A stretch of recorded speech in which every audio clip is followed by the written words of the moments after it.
asked too many questions and said, she wilded out a little bit. But sometimes you got to ask the hard question. You got to ask the hard question. question. As an interviewer, you got to do that. You know what I mean? But yeah. But yeah, man, you're doing a good job, man. I'm not mad at you. Thank you. But let me ask you. Okay, now that we on it like that, so let me ask you a question. Right. So listen, this interview, we're gonna interview each other, right? And we go because he's an interviewer, I'm an interviewer. So this is what we're gonna do. So we just gonna, this is pass what the baton. So my first question to you is, what made you come up with this title for your show, Conversations with Malik? What did that stem from? How did that transpire? I thought it was a great. I think it's a great name for your show. Mm-hmm. But how did you come up with that concept? What's funny, T? Because I thought I was being original with the name, and when I started typing up conversations with, there's like hundreds of them. Right. You know what I'm saying? So I'm really not as original as I thought, but I thought it was catchy because I just wanted to have conversations with people. Right. Because it seems like nowadays, motherfuckers just can't have a simple conversation. Nah, man. You're right. You're Dudes are right. ultra sensitive. Yeah. I got people that don't speak to me over something I said to them 5 years ago. I was just being honest with you. Right. Sometimes people can't deal with honesty. Yeah, I respect that. You're brutally honest and you say what's on your mind. You tell me. You might not necessarily like what the person says. Exactly. But you gotta respect the person for being direct. Don't lie to me. I'd rather you not be a yes man. Don't yes man. Right. Oh yeah, T Money, you were great. You were great. And then behind my back, you be like, yo, that dude whack, yo. Yeah, shit was whack. That dude whack, man. But I'll be trying to just tell him something. You know what I'm saying? right. Nah, don't do that because that's fake. You mad fake. Like you sticking a knife in my back and playing me. Right. Be straight. Said, yo, I really wasn't feeling that. But I respect you, G. But I really wasn't feeling that. Right. X, Y, and Z. I go, okay, well, you don't have to like what I. Just like today, I went to the barbershop today. Dude was like, the Luke Cage series. Mm-hmm. I happen to like the Luke Cage series that was on Netflix. Right. So the dude was going Netflix and was like, yo, that series was whack, yo. That series was whack. And in my mind, I'm like, all right, that's your opinion. You know what I'm saying? Gotcha. I thought it was cool. Too bad they didn't take Luke Cage back to the time where he had the Jerry curl and all that. Gotcha. You know what I mean? Gotcha. But I'm not mad at that. So everybody's entitled to their own opinion. Mm-hmm. Period, point blank. Don't get mad at them because they don't agree with you. Right. And if I care about you, I should want to tell you the truth. Real talk. Anyway. As a form of caring, right. So that's how the name kind of, me doing the podcast, I was kind of looking for a hobby. Mm-hmm. I own my own business and it was feeling like, every day was Groundhog's Day. I kind of needed a new spice to my life. Right. And so, here we are. I haven't made a dime off of this, but I've put multiple dimes into this. So that's kind of piggybacks off my next question. So you do this and you formulated this because this is what you love to do, correct?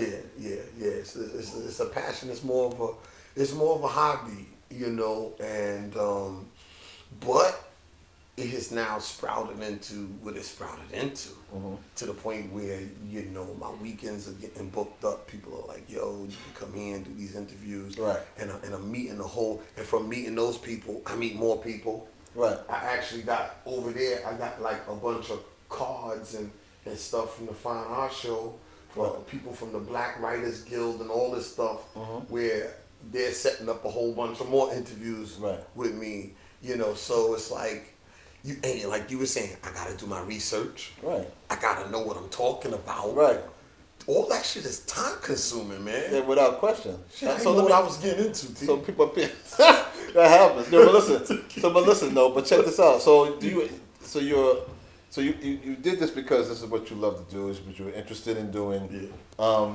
You formulated the name based on what we just discussed. Right. So peep this. So before all this, your origins, do you have any entertainment background? Are you were you at one point, like everybody at one point was the neighborhood rapper, right, or the neighborhood DJ, right? Or you could have been doing it in another business. You could have been a corner boy. I don't know what you were. No, you know what I'm saying? So I have none. Right. None. I was just whistling in the dark with this whole thing. Oh, okay. Well, see, the reason why I asked that question is because and for those who are paying attention to this, who are actually watching, you this is America, which is the greatest country in the world, as far as I'm concerned, because you're able to, at any point in time, you can roll out of bed, yawn, and go, I want to be this. That's true. I want to be this. I want to do that. That's very true. Yeah, you just have to be determined. You just have to have a plan, and you just have to have the correct mindset to pursue that dream. Yes. You understand? So Yes. I mean, and it's not really about you chasing the paper. You got to chase the dream, live the dream. And the paper will always come. If you're doing something that you truly love, that you have true conviction for. Yes. The rest of that stuff will come along with it. Because you're going to do that to the best of your ability. Okay.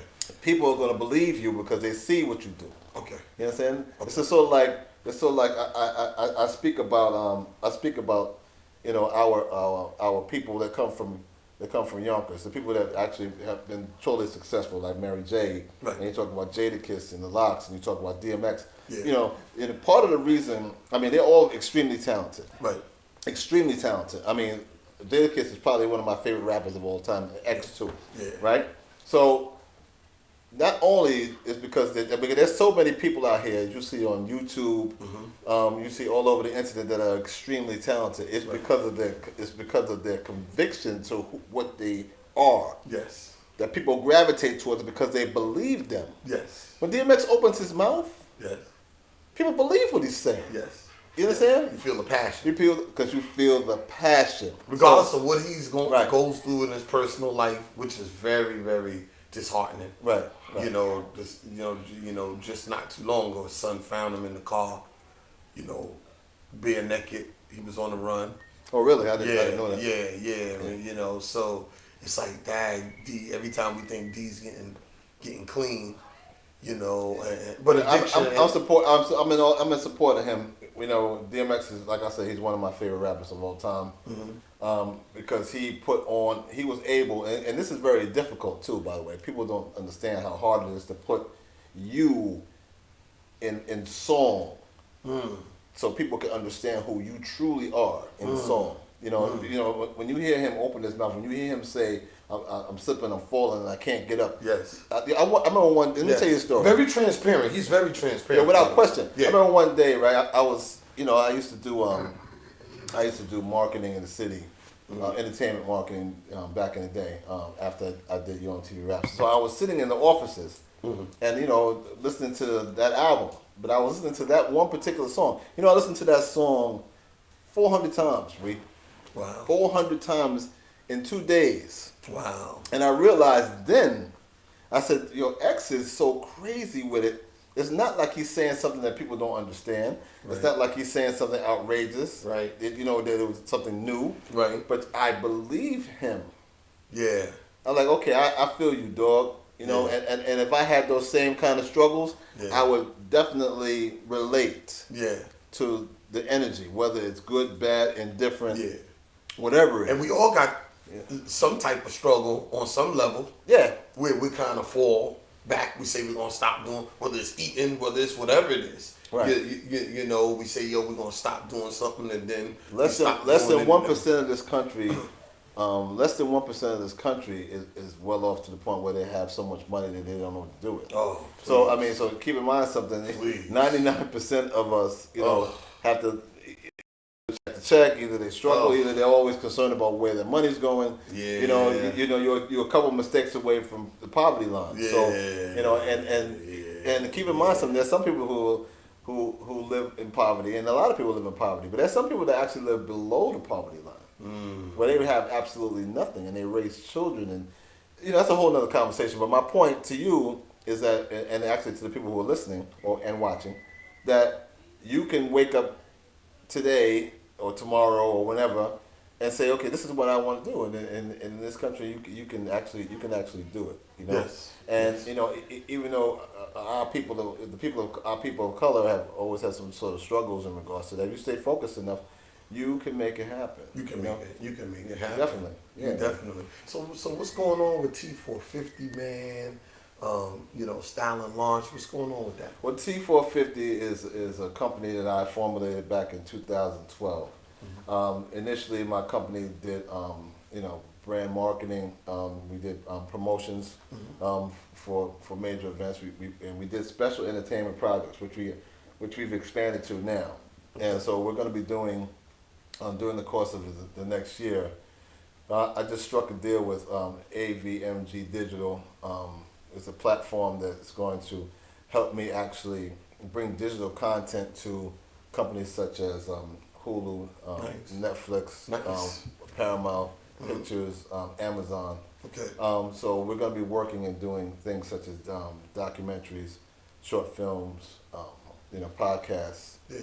So we're going to be doing that over the next year, amongst other things. And there's so many other things that we're going to be doing. That sounds crazy. dope. I'm not at liberty actually. I got a couple of disclosures in place, so I'm not really at liberty to even discuss exactly what they are. Gotcha. So but just be advised that we're gonna be doing a lot of good things this year, hopefully, and we're put in a position where we're gonna be making a lot of things happen. So hopefully I can reach out to help some of my people, achieve their goals. Yeah. 'Cause it's really not just about me, and what I'm trying to do. I got in this business, as a kid. I was, me and Dre, we were 17 years old, man. Wow. About to go to college. My thought wasn't I was going to be an entertainment person. My thought was I was going to play football for somebody. Because my family has a lineage of athletic of success. But my cousin right now, he plays for the Pittsburgh Steelers. Gotcha. I got another cousin, he plays for the Chicago Bulls. Okay. My other cousins when I was growing up, he played for Michigan. Gotcha. Football. My family is primary athletic family. So I kind of stick out when it came to music because it was like something that I adapted to. Because that's something that I grew up doing. I was a DJ, local DJ, and myself and Dre had a DJ crew, and I just love. What's the name music. of that crew? The Concept Crew. The Concept Crew. I love those old days. I know that old terminology is the Concept. The Concept Crew. And we DJ, we DJ here, on Long Island, and we were really successful, and we eventually went on to school, and Dre actually had a meeting when he met a gentleman by the name of Bill Stephanie. Bill Stephanie was the president of Def Jam at one point, and he ran a radio show at a radio station that we worked at, and this is way before internet even existed. When everything was college radio, you had to do college radio. Yeah, you had to do college. Right. Yeah, I remember college radio. WBAU at Adelphi University was a mecca of It was like a Stretch and Bob. Well, it was like before Stretch and Bobbito. It was that kind of thing where all the rappers came through. Yeah. And and build, and we used to do concerts at Adelphi, concerts on Long Island. We treated concerts like we were Live Nation when we were here. I remember one time, or a couple of times actually, myself, Chuck D, Hank Shockley, Keith Shockley, we used to ride around in the car and hang up poster boards, because we were doing a concert. Like we would make up our own poster boards, and we would hang up on poles. Crazy. With the staple gun. Crazy. That's when you know you're doing everything. They'll find the shit out of you now. You put stuff. Oh yeah, well tell me about it. They don't want that no more. Yeah, so it's like so we put that energy in, and we got positive energy out, man. And at that radio station, I mean, the careers of many people was formulated through that. That's how Bill got his job at Def Jam. That's how myself and Dre got a deal on Def Jam for Original Concept. That's how Leaders of New School got their deal with Busta Rhymes and everything else. Gotcha. Flavor and a lot of Steve White, the comedian Steve White, who was in Do the Right Thing and More Better Blues, and so we did our thing at that time. And when you stop and think about it, all these years later too. You stop and think about all these years later, all that experience has helped me to understand how I want my company to grow. It's funny because that's where I was going. It's funny you segued there. So how do you take all of that experience? I love talking old school. Right. I love talking about old school stuff. We were talking yesterday, at a friend of mine's memorial about old school, how we used to get money, Yeah, we was talking about some illegal stuff, Right. but all that's cool, right? But then, how do you take the experience from all of that and apply it to the present day? Well, Is what I'm more Right. concerned about. How do you take all of that experience from that you've learned and apply it to be on a new and cutting edge of what's coming up? Well, I guess it would all depend on what you're applying it to, whatever you're presented with. Gotcha. You got to use your experiences as bullets in a gun. Yeah. You understand? Like, if you're presented with a certain situation, you go, okay, look through your files. Yeah. It's like if you're a DJ, now this is a certain kind of party. These people in here like house music. Right. You're gonna go through your files to see what house music to play. Exactly. If life presents you, or the industry more importantly presents you with something that you can use your experience to you use your experience to actually to deal with whatever the industry is presenting you. Yes. Then you use your experience. Yes. When people are trying to do something new, you ever like my man Ving Rhames in Baby Boy when he told Tyrese, he was like, "Yo, what you think is new out here? It's just a rerun to me. It's a rerun Because this is real. That's what it is to me. Right. To a degree. It's just remixed. That's all it is. It's remixed. That's it. It's Yes. a remix. So now you just have to think in terms of that. Go, oh, we used to do this. We did the same thing. Right. We did poster boards. We promoted events. Oh, now it's on this level. Also, these now things, it's Instagram, social media. these things still apply though. Right. Because the same premise is still exists. You have to promote. You have to market. You have to do all these things for your event, for your music, for X, Y, and Z. Right. You understand? So, applying what I've learned is not that difficult. Mm-hmm. It's just knowing exactly when to apply it is the issue, Mm. and what to apply it to. And you fostered a lot of. I'm pretty sure you have a lot of great relationships with people. I forgot the sound stat. It's all good. It's all good. Yeah, we podcasted, so this is what It's it all is. good. Stuff is going That's right. on. This is real life. It's live. This is what's happening. Right. How do you? I'm pretty sure you fostered, great relationships, have good relationships with people. So I guess it's a matter of, culminating and putting all of that together to make the next powerful move. Yeah, without question. I mean, I would like to think that I have great relationships with a lot of people because of my days on Yo-MTV Raps. Gotcha. And what I learned though is that you're not always the best of friends with everybody. That's always because you always think, hey, you're cool with everybody, but everybody's not always your friend. You know what I mean? But especially when you need them to help you pull something off. Yeah, because when it comes to money, you never really have any friends anyway. Oh, When it comes to money, Tell me about if the money is not right, then hey, I understand T, but the money's not right. Right. And I can respect that. But no, that's real. I want the same thing for me too. Like you don't want to pay me, I gotta Yeah, no, that's real. I gotta keep it moving. But I would like to think that I have great relationships. I've always tried to pride myself in that. And yeah, I mean it happens. You go a long time and you work for many years. Now either at some point in time, if you're doing this 30 plus years, there's gonna be people that you just don't vibe with for whatever reason. Period. That's just how Y'all it goes. just ain't made for each other. That's what it is. And there's no hard feelings. You do you, fam. I do me. That's it. There's enough room out here for us to peacefully coexist. I don't need to be up on top of you, pause. Right. I don't need to do that. You feel Right. me? So that's fine. But the majority of the people that I engage with or try to do business with on a regular basis, I generally don't have those type of issues. You understand? We usually work well together. So do some of the old school cats get a little more pushback from the industry because y'all want so much independence, and they're almost like they'd rather deal with some newer people that they can shuck and jive and put over bad deals? Well, let me tell you about that. I have a very, very strong opinion about, and I'm not going to consider somebody like Kane or KRS-One or Eric B. and Rakim or EPMD. I'm not considering that Tribe Called Quest. I don't like using that terminology anymore. I'm trying to do away with that old school because it's not really. To me, it's not really old school. I thought about this a couple of weeks ago, and I said to myself that when I get a platform, I'm going to start speaking about it. And I'm going to say this: hip hop music is all together.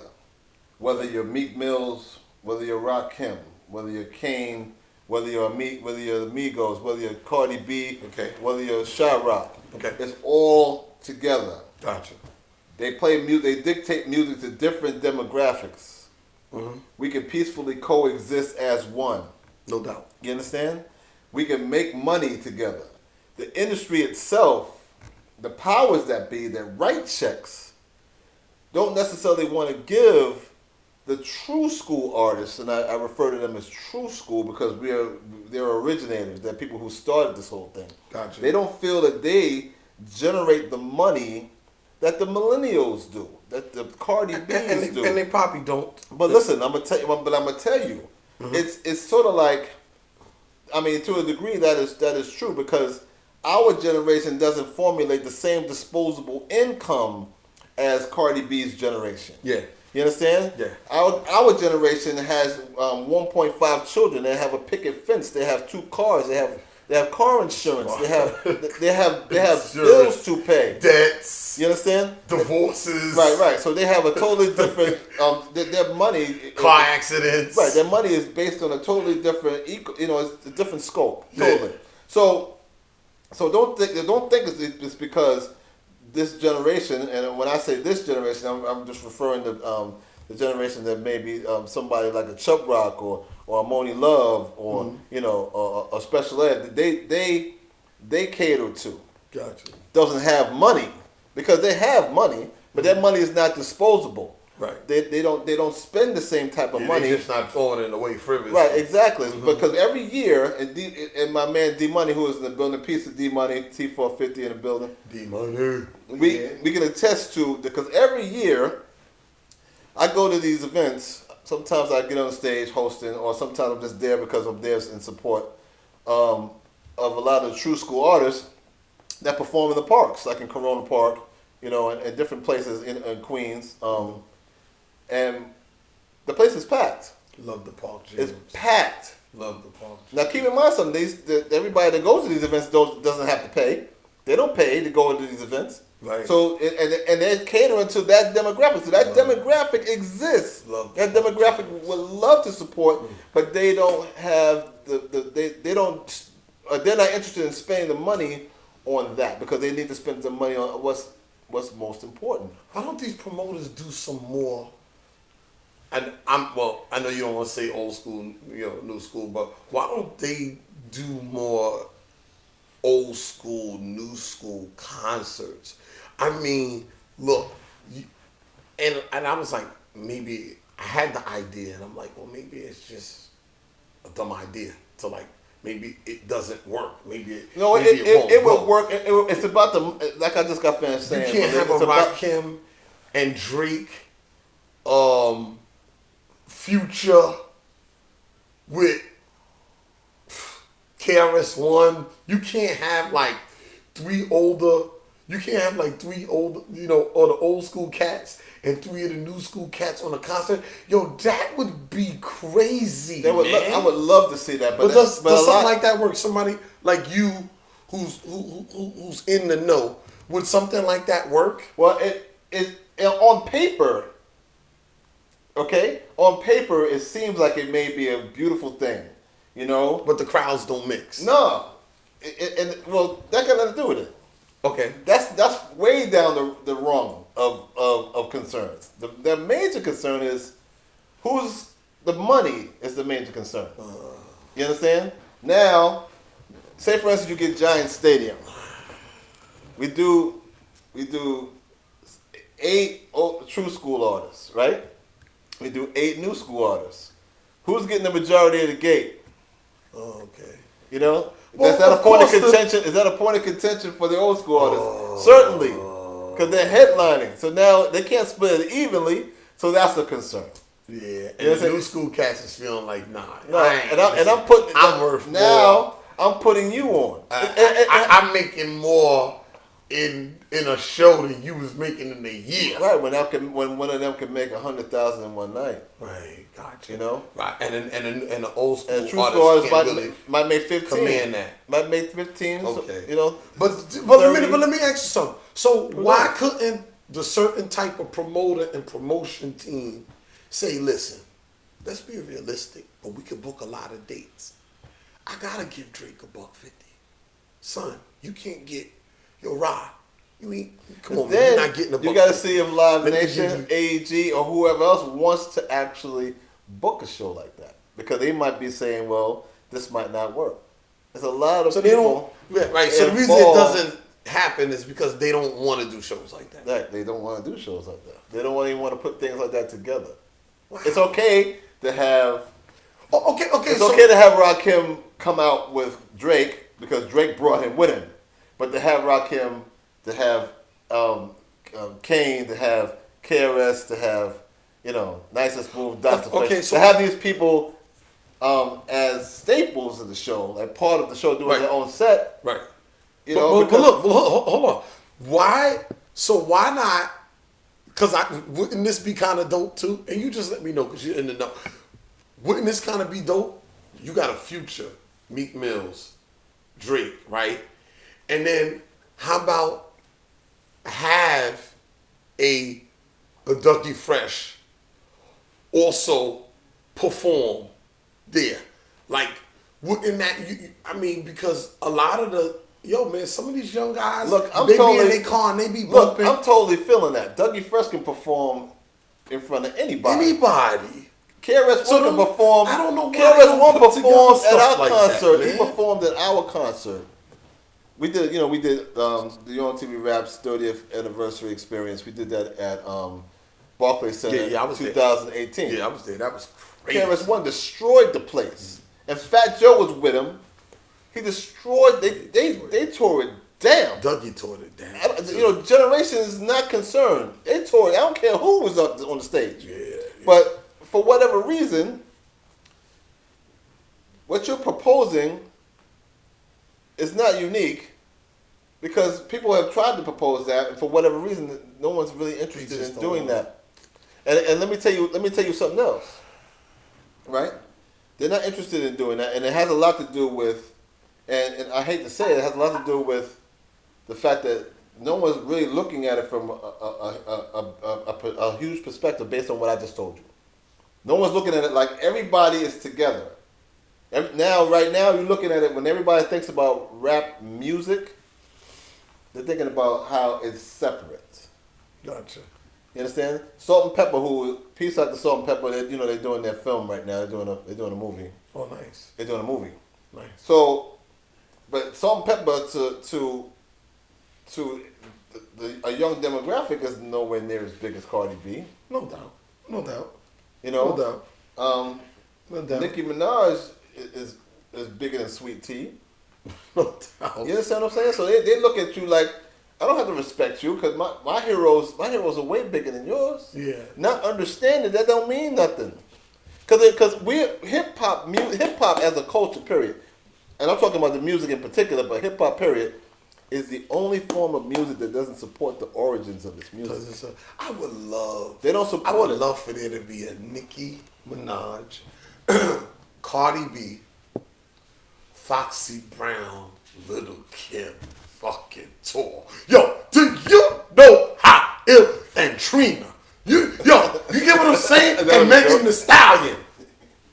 Megan Thee Stallion, Cardi B, Nicki Minaj, Trina, Little Kim, and Foxy Brown.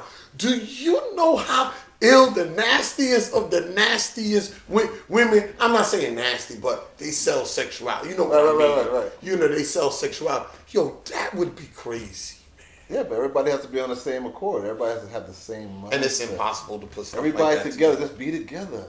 We all, this is all of us. I think I would go see Let's that. Let's respect each other. Because, listen, what if for someone like Sha-Rock, it would be no Nicki. You understand? What if for Funky 4+1, there wouldn't be other people on this side. So you got to understand this. That would be so. But see, and they're not respecting that. You know, You know, I get it. You get what I'm saying? I get it. I get right. it. So I'm just a dreamer. Rock and roll artists respect the Rolling Stones no matter what year they came out. Yeah.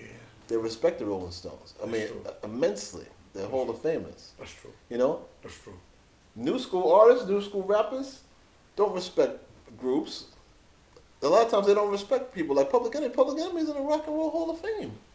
Yeah. You know, they wouldn't want to book them at the same. It's like everybody's so interested in being separate and getting their own, and that, you know, and it has a lot to do with us as a people too. Us as a people, period. Mm. It's not like there's no uniformity. It's like, you know, we only come together when something tragic happens. Mm. We don't come together ordinarily. Ordinarily, like, all right, man, I'll holler at you. I'll holler, but you never hear from somebody until something happens, which is sad. I was watching the Migos the other day. Which is crazy sad. And I don't like the Migos, but I'm just saying, I said it would be dope if they had Flav in the video. How they bugging out right now, it would just be dope if they had Flav in the video with them. That was just dope. You know, like, because of how they was illin', he would fit right in with them just bugging out. Yo, that would just be like that would dope. Be official. But on the record with them bugging. But people who are with them not thinking that. They're not thinking that. People don't think like that. They don't think. You know, and when somebody does it, like people have done it. When somebody actually does that, you go, wow, that's dope. It's dope. You know, who was it a few years ago that put Melly Mel and somebody else in one of their records? I couldn't remember. Somebody did it at the American Music Awards. I couldn't remember who it was. Mm. But it was, but that kind of stuff. But that kind of stuff is like it happens all the time. But like, it doesn't happen. And I used to think that like back when 50 used to have his his shirt off. I said, yo, it would be dope him and Melly Mel like on a track together with their shirts off and shit. Right. You know, like that would just be. I mean, we ain't gotta do it all the time, but just the connection. I was like, yo, man. But I don't know. I'm just a dreamer, man. Okay, I gotta talk to you about watching people with their shirts off. All right, so listen. I don't know about that. But anyway, so as we were talking, excuse me, but we had a long couple of days to worry about people's shirts. I know the similarities though, and But that's what it is. But so let me ask you another question. Let me think about what else I need to ask. So you're from Queens. Yes, I'm from Queens. Okay, you're from Queens. And Rochdale. You're from Rochdale, Queens. That's right. So talk to me about some of your experiences, man, growing up as you went to high school in Rochdale? I went to Springfield High School. Oh, you went to Springfield? Yeah, I went to Springfield, man. And then I went away to juvenile detention. Right. And when I got out, they wasn't gonna honor. I came home a year later. Right. And they wasn't gonna honor the credits that I got while I was in juvenile detention. Mm-hmm. So they wanted me to do the 9th grade over and all that, and I was like, nah, I'm not doing that. So I just went and got my GED. Oh, okay. Mm-hmm. Okay. Yeah, I was a juvenile delinquent. Oh, you were? Yes. So you were a bad kid, huh? So I said it. Oh, you were a juvenile delinquent. Okay. I said it real. So you should. So listen to me. So that in itself, that says everything. Mm-hmm. So you came from nothing. You were a juvenile delinquent. Mm-hmm. You said yourself. Mm-hmm. So and now look at you. You're doing your own radio show. Mm-hmm. It's seen by hundreds of thousands of people because it's on YouTube. Mm-hmm. Mm-hmm. And excuse me, you formulated relationships with a lot of great people. You're doing good things. Yeah. So, in a sense, you should be proud of yourself in regards to that. Oh, no doubt. And people come out every day and say, well, I can't do this, I can't do that, I don't have the money to do this, I don't have the money to do this. So listen, stop right now and stop being negative in regards to your life. Don't waste your time messing with people that are not there for you or trying to help you. Think in terms of your life, what you're trying to do, and especially if you have enough of the years. Because years are your currency. When you start wasting your years, then you're in trouble. I think I could be doing better though, T, with this. I think because I'm an entrepreneur and I own my own business, right, that it takes from the time that I could be putting into this. This is very true. I mean, that's what happens. Just like I told you when I got here. So I'm not really all in Right. I'm all in. I say I don't want to say that. I love what I'm doing. I love this, but my time and energy gets pulled to the business. So this isn't the first thing that I do. And I kind of wish I had more time because I could you're only really one person. You know, at some point in time, maybe you just should think in terms of doing one or the other. Or more importantly, maybe get people to help you do this. Okay. You know, get people that have the same mindset as you that can help you do this and do things you can't do during the hours that you're doing your other business. Gotcha. You understand? Gotcha. Because that'll help it move forward. You know, it won't be stagnant during that time. You know. So like your money, you know, you put your money in something that you invest your money in and it grows, right? You don't have to constantly look at it. You know, you can spend time doing something else, correct? Yeah. So it's the same deal. I was hoping this place would like become a place for podcasting. Maybe have some other shows do their some other shows do their show out of here. Right. You know, being that this is my home, I wouldn't. Okay, so you hear it first, right here, right? Conversations with Malik. You need to come through here and do the podcast and make that happen. If you got a podcast, you're interested in doing a podcast, call Malik, holla at him, right, Malik? Yes, holla at me. Yeah, he'll get you. Hit me on Instagram at Con W Malik. That's right. Make it happen, Captain. Stop playing. You know what I mean? If you want to do podcasts about baking, whatever you want to do, you know, sewing. You know what I mean? But you gotta be. You know, this is my home, so you gotta come right because, you know. I don't play that shit. Oh, okay. You know what I'm saying? Oh, so you can't do podcasts about stripping. You can't do stripping stuff here, right? Well, listen. I mean, I didn't say that. Anyway, you know, but you know, you would have to. You know, the rules are, you know, no drama here, none of that. Oh yeah, none of that ghetto turn up and all that. Because all. You know, this is my home, and I have the right to, you know. Yeah, I want you guys to know this is a really comfortable situation. I have rights here. It's cool. That you won't have. It's really cool in here. It's real comfortable. But we don't want no drama in here. I'm trying to dance around it, D. But you know, but yeah. So I want this to kind of. I think this would be dope to have, you know, maybe 4, and I'm gonna start reaching out to people, letting people know maybe 4 to 5 quality shows kind of do their show out of here. And I think that would also, so we could be like maybe a little network or something, and then I think that would also help to grow the brand of the studio, and then by way of also helping my show personally. Well, yeah, that'll work. So you should think in terms of doing that. That'll be incredible, and more importantly, I mean, keep in mind something. You're only one person. You're not going to be able to do all. I mean, growth comes out of you stepping outside your comfort zone, obviously. But at the same time, you can only do but so many things. It's only 24 hours in a day. You know? You do have to sleep, and you know, I don't know if you have to eat anything, but you do have to sleep. Yeah. So, at some point in time, you just have to think in terms of, you know, how to manage your time. Right. It's about managing your time. You know, and doing everything you can do, you know, regardless of the fact that you have 2 businesses. Listen, he has 2 thriving businesses. This is a man of color who was a juvenile delinquent in high school. Yeah. So I mean, you can, you know, anything is possible, bro. Anything is possible. Anything. And we're going through a little bit of a tough time in my industry right now because, you know, on October 6, 2018. You had 20 people die in a car accident, in a limousine, upstate. And so Governor Cuomo and them passed a new law requiring all for-hire vehicles to have $1.5 million in insurance coverage. Now, to get certain contracts, like with a district, you had to have $1 million anyway. That's cool, but you're getting paid the type of money that will allow you to afford that type of insurance. Right. But for other contracts and for some of the other service that I do, providing door-to-door bus service to people in Laurelton and all that, they're not paying what the district of so-and-so would pay you. So you got to price point it to them. We can't afford to pay $1.5 million insurance per vehicle. Right. Can't afford that. Right. For those vehicles out there.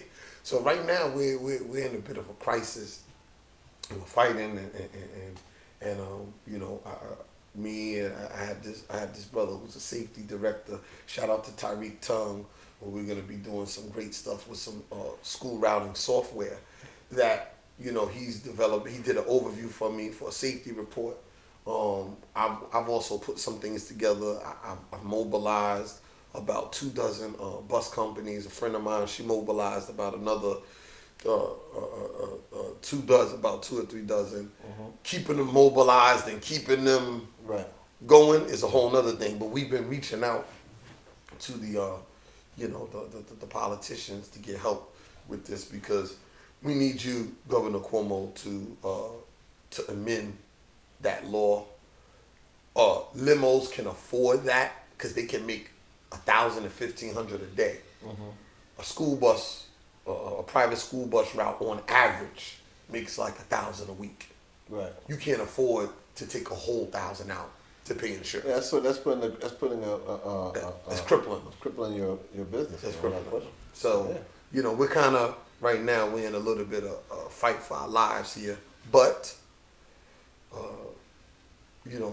this is no different than it's funny. I was thinking, T, and before we close, I was thinking. I said, "Yo, man, I'm in this tough spot, man, and I can't believe after all these years in this business, I'm at a point where I'm fighting for the life of my business against politicians. It's not even like something that I did that I warranted and brought upon myself. Right. My challenge is against the powers that be. Right. And then no sooner than I thought that, it was like, yo, this is Black History Month. There's people who this is why you're here, bro. Because there's people who made it so that you can be in this position, that fought other fights before you, and everybody gets a turn. And that's why I did the show. What you gonna do when it's your turn? So it's my turn to fight against. Right. Well, what the king say? Any unjust law is no law at all. Right. Right. And I won't go as far as saying that like it's unjust and all that. I'm pretty sure the law was just. The law was just. It's just the way. The way they rolled it out for higher vehicles. It's too blanketed. It's too blanketed, man. Because it's not really helping you whatsoever. It's too blanketed. It's a hindrance to what you do. Yeah. So but that's what happens. But you're right about that. This, at some point in time, we all have.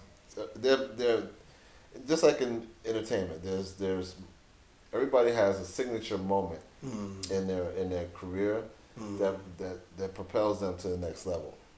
And you. Right now, in relation to your other business, this is truly your signature moment. It's either, as you ever heard that expression, you shit or get off the pot. So this is where you are right now. You understand?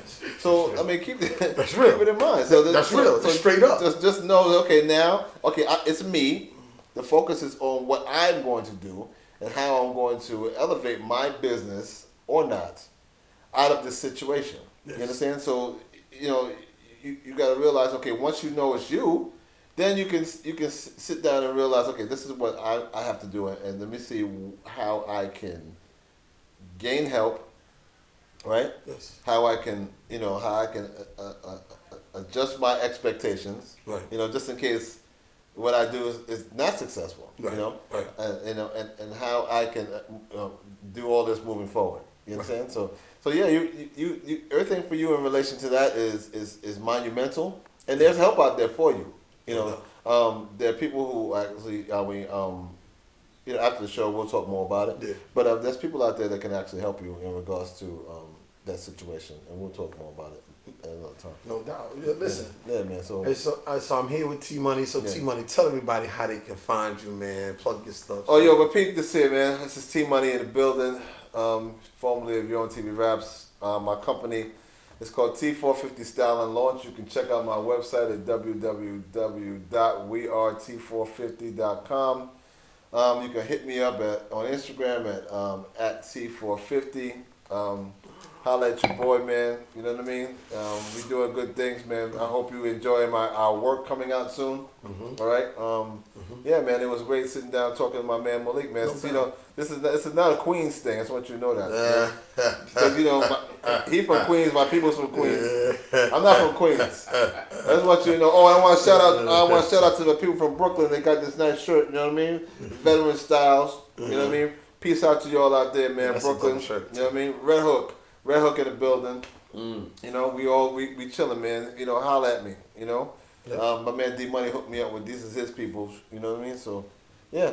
This is what we do, man. D Mills, he helped pay the bills. That's D Mills helped pay the bills. You know what I mean? D Mills helped pay the bills. Yeah, listen, man. It's been another great episode, Conversations with Malik, and I end the show like I normally do. Brother Malik loves you, and there's nothing you can do about it. Peace. All right, 100.